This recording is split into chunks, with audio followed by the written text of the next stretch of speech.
Shalom, shalom frères en Christ et bienvenue à la Rhapsodie de ce vendredi 22 septembre 2023. Rhapsodie écrite par le pasteur Chris Oyakilome et la lecture vous est offerte par les vérités de l'Évangile. Le thème d'aujourd'hui est « Vos paroles et vous ». Alléluia. Et le verset est pris de Matthieu 12, verset 37 qui nous dit « Car par tes paroles tu seras justifié et par tes paroles tu seras condamné ». Alléluia. Le pasteur Christ dit, en tant que chrétien, vous devez toujours examiner votre vie, et surtout en ce qui concerne vos paroles, car vos paroles révèlent votre caractère. Si les paroles d'un homme sont dures, amères et mordantes, alors c'est ce qu'il est à l'intérieur. Mais si vos paroles sont gracieuses et affectueuses, c'est ça le caractère de votre personnalité. Vos paroles vous révèlent. Jacques 3, verset 2 nous dit « Nous bronchons tous de plusieurs manières. Si quelqu'un ne bronche point en parole, c'est un homme parfait, capable de tenir tout son corps en bride. » Jésus a dit dans Matthieu 12, verset 35 « L'homme bon tire de bonnes choses de son bon trésor, et l'homme méchant tire de mauvaises choses de son mauvais trésor. » Alléluia. Il y a de l'amour, de la beauté, de la bonté et de l'excellence dans votre esprit.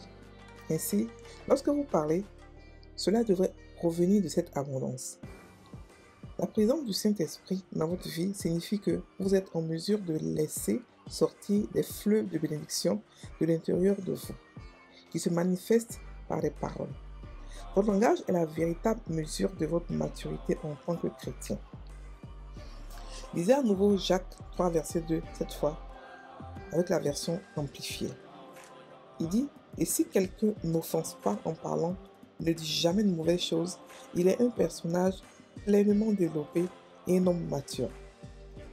Apportez la vie, la santé, la guérison, l'espoir, la force et le courage aux autres grâce à vos paroles. Fin de la Rhapsodie. Alors, le pasteur met ces temps-ci l'accent beaucoup sur les paroles. Parce que le chrétien ne comprend pas la puissance de sa parole. On a expliqué hier, je ne sais pas si c'était la Rhapsodie ou c'est la Tivo, que en tant qu'être humain, nos paroles ont de la puissance. C'est-à-dire que sans forcément être divin, sans forcément être chrétien, nos paroles ont de la puissance. Quand quelqu'un maudit avec toutes ses émotions, la chose se fait. Quand quelqu'un bénit avec toutes ses émotions, la chose se fait. Quand nous parlons, quand quelqu'un parle, un non-chrétien parle et bénit, il a de la puissance dans sa parole.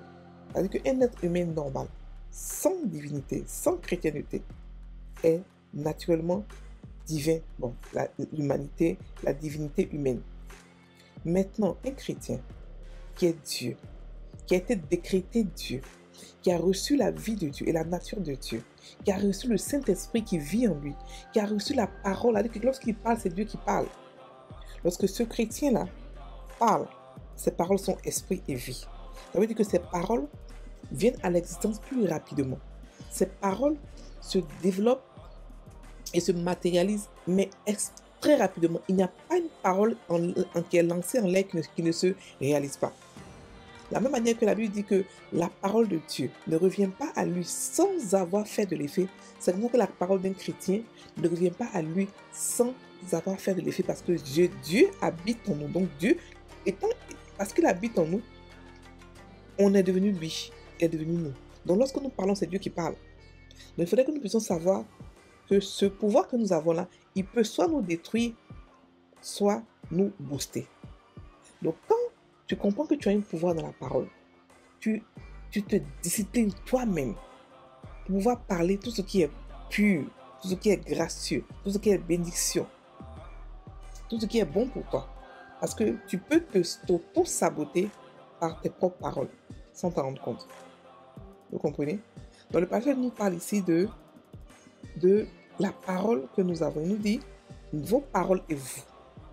Et il prend le verset de Matthieu 12, verset 37 qui nous dit, car par tes paroles tu seras justifié et par tes paroles tu seras condamné. Ça veut dire que toi-même tu te justifies, toi-même tu te condamnes. C'est pour ça que la Bible dit qu'il n'y a aucune condamnation pour nous. Parce que la condamnation maintenant peut venir de toi.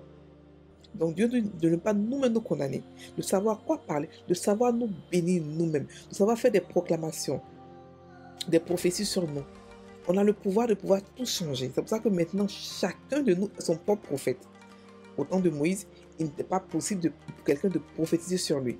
Mais à notre temps aujourd'hui, au temps de la grâce, on peut changer toutes choses par nos paroles, par la prophétie. Parce que nos paroles sont très puissantes comme la parole de Dieu. Donc, il dit, le pasteur nous demande d'examiner nos vies toujours et de donner des paroles, de regarder, de donner des paroles qui sont bien parce que nos paroles révèlent qui nous sommes à l'intérieur de nous. Nos paroles, ça veut dire qu'on prend ce qu'on a en source pour donner. Si tu es rempli d'amertume, tu vas parler rien que de l'amertume. Si tu es rempli de haine, tu vas parler que de la haine. Si tu es rempli de la parole de Dieu, tu vas parler que des bénédictions, que des choses qui sont bonnes. Donc vous comprenez qu'on a le choix de pouvoir... C'est-à-dire que ce qu'on sort de notre bouche dépend de ce qu'on met à l'intérieur de nous, ce qui est rempli en nous. Alléluia. Donc, le chrétien, par exemple, le chrétien est rempli d'amour, de beauté, de bonté, d'excellence, parce qu'on a reçu ça en nous, et on l'a reçu en source qui ne finit pas. Et comme on a reçu en source qui ne finit pas, on peut puiser à cette source-là n'importe quand. On peut aller prendre la bonté au-dedans de nous, l'amour au-dedans de nous, l'encouragement, la grâce, tout ce qu'on a, l'excellence. Et on doit choisir de marcher comme cela. C'est un choix. Dieu a dit, je mets devant toi la vie et la mort. Choisis la vie. Il nous dit quoi choisir? Parce qu'il sait que la vie est bonne pour nous. Et ici, il nous dit qu'on a le pouvoir de changer toutes choses. On a le pouvoir de pouvoir booster quelqu'un, encourager ou détruire quelqu'un par notre bouche. Mais choisissons de pouvoir encourager, de bâtir, de fortifier. Non seulement nous-mêmes aussi, mais aussi ceux qui sont autour de nous. Et c'est en cela qu'on verra l'amour de Dieu. C'est en cela qu'on verra que Dieu est un Dieu qui est toujours vivant. C'est en cela qu'on ne reconnaît pas que nous sommes des enfants. Le monde ne connaît pas Dieu. Le monde ne connaît pas que c'est un très bon Dieu. Ils n'ont aucune idée. Tout ce qui se passe, tout ce qui se trame de mauvais dans ce monde, les tremblements de terre, les catastrophes naturelles, tout le monde croit que c'est Dieu. Toute la planète entière croit que c'est Dieu. Mais nous, chrétiens, qui avons une relation avec lui, nous savons que ce n'est pas lui qui fait toutes ces choses. Mais comment leur montrer cela? C'est au travers de nous, de nos paroles, de nos comportements, notre amour. C'est au travers de nous que Dieu montre son amour au monde. Nous devons avoir des paroles qui reflètent ce Dieu-là qui est amour. Et parce qu'il est amour, il nous a rendu amour, afin que nous aussi nous puissions donner l'amour naturellement. Parce qu'on est amour comme lui, c'est notre nature. Donc donner ce qui est de nous, c'est naturel pour nous. Mais par contre, donner l'amertume, la méchanceté, la haine n'est pas naturel pour un chrétien. N'est pas du tout naturel. Alléluia. Donc, le pasteur nous demande de tirer ce qui est bon en nous, c'est-à-dire de tirer de notre bon trésor qui a été déposé en nous par la parole de Dieu, par l'Esprit, cet esprit, de tirer de ce trésor-là des bonnes choses pour pouvoir dire aux gens. Alléluia. Donc il dit que si quelqu'un, il dit dans Jacques 3, verset 2, nous bronchons tous de plusieurs manières. Et si quelqu'un ne bronche pas, en parole, c'est un homme parfait. Ça veut dire quoi? C'est un homme sage. Un homme qui sait attraper sa bouche. Un homme qui sait se contrôler. Il sait contrôler et ses émotions et sa bouche. Parce que c'est les émotions qui font que tu commences à parler n'importe comment. Tu parles n'importe comment. Donc il commence à parler. Donc il a pris même la version amplifiée de ce verset. Il dit, et si quelqu'un n'offense pas en parlant, il est une personne pleinement développée et un homme parfait. C'est-à-dire que selon Dieu, quand tu sais parler, quand il faut parler, et dire les bonnes choses, devant Dieu, tu es sage, tout simplement. Tu es parfait, tu es développé. Parce que la bouche peut te détruire et peut te construire. Donc on doit choisir, décider de prendre la bouche pour se bâtir et non se construire, et non se détruire. Non seulement nous-mêmes, mais les gens autour de nous. Oui, nos amis, nos parents, nos enfants.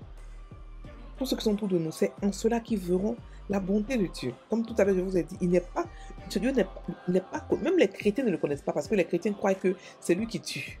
Par exemple, c'est lui qui tue. La Bible dit, et Job a dit, Dieu a donné, Dieu a repris. Et beaucoup de chrétiens croient que quand on meurt, c'est Dieu qui tue.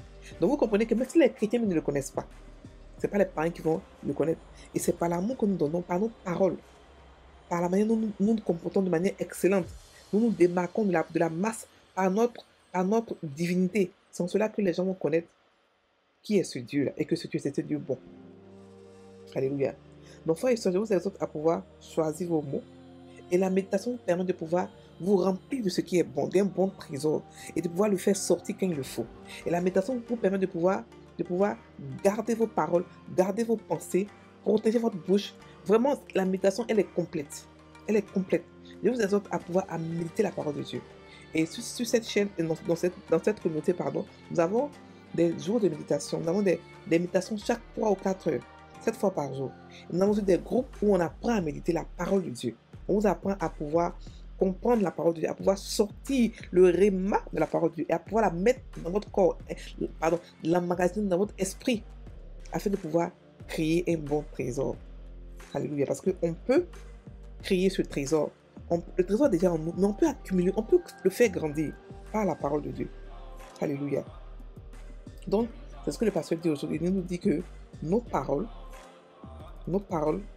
sont nous. C'est-à-dire que nos paroles reflètent ce que nous avons en nous. Donc, si tu as un mauvais fond, tes paroles seront mauvaises. Si tu as un bon fond, tes paroles seront bonnes. Donc, la solution, c'est quoi? Ce n'est pas se plaindre, pas se lamenter. Oh, celui-là est méchant. Non. C'est de pouvoir soi-même, intentionnellement, mettre en soi un bon trésor, afin de pouvoir faire sortir de bonnes sources de ton trésor. Alléluia. On va maintenant prendre la prière. Cher Père, merci pour ta parole et le Saint-Esprit qui renouvelle mon intelligence.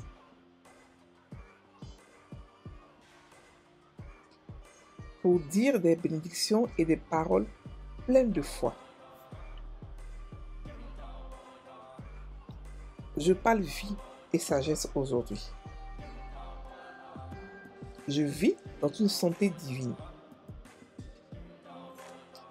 une abondance surnaturelle, et je marche dans la justice. Alléluia. Au nom de Jésus. Frères et sœurs en Christ, passez une très bonne journée. Soyez bénis.